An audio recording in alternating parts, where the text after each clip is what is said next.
বর্তমানে আমরা প্রায় মসজিদগুলোতে দেখি বিশেষ করে যুবকদের দ্বারা মসজিদ ভরপুর, আলহামদুলিল্লাহ আলহামদুলিল্লাহ। অর্থাৎ একটি মসজিদে অসংখ্য অগণিত যুবকরা সালাত পড়ছে। এটা থেকে আমার মনে প্রশান্তি জাগ্রত হয়, মনে তৃপ্তি জাগ্রত হয়, মনে শান্তি চলে আসে। যুবকরা সালাত পড়ছে, আলহামদুলিল্লাহ আলহামদুলিল্লাহ। যুবকরা আল্লাহ সুবহানাহু ওয়া তাআলার প্রেমে অধিক হারে মশগুল হয়ে গিয়েছে। এই মুহূর্তে যে বিষয়টা আমাদের জানা মনে করছে, অত্যাবশ্যক মনে করছে, সেটা হচ্ছে গেঞ্জি পরিধান করে, শার্ট পরিধান করে সালাত পড়া যাবে কিনা। আমাদের অনেকেই বলে গেঞ্জি পরিধান করে শার্ট পরে সালাত পড়লে সালাত হবে না।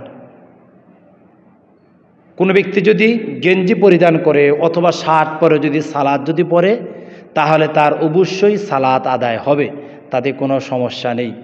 কিন্তু আপনি যে শার্টটা পরলেন, উল্লেখ্য যে শার্টটা পরলেন, সেই শার্টটা যদি পরিপূর্ণ যদি হাতা যদি ঢাকা থাকে, হাতার যে কবজিগুলোর মধ্যে যেই কাপড়গুলো রয়েছে সেটা আপনি যদি ভেঙে যদি নেন, তাহলে এটা মাকরু হবে, সেটা সালাত হবে না এরকম নয়, এটা অপছন্দনীয় দেখা যায়। বোঝার জন্য বলছি, আমি উদাহরণস্বরূপ বলছি। এই হাতার ভাঁজ যদি আপনি ভেঙে যদি এভাবে যদি করে নেন, এটা সালাতের মধ্যে মাকরু হবে, অর্থাৎ অপছন্দনীয় হবে, কিন্তু আপনার সালাত পরিপূর্ণ হবে, আপনার সালাত শতভাগ সহি হবে। তাহলে কোনো ব্যক্তি যদি গেঞ্জি পরিধান করে, শার্ট পরিধান করে যদি সালাত যদি পরে, তার সালাত অবশ্যই হবে, কিন্তু হাতের এই স্থানটা, এই জায়গাটা সে গুছিয়ে রাখতে পারবে না। এটা কি করতে হবে? পরিপূর্ণরূপে ছেড়ে দিতে হবে, ছেড়ে তার সালাত পড়তে হবে। এটাকে মাকরু বলা হয়, অর্থাৎ ইসলামের দৃষ্টিতে এটা অপছন্দনীয় কাজ।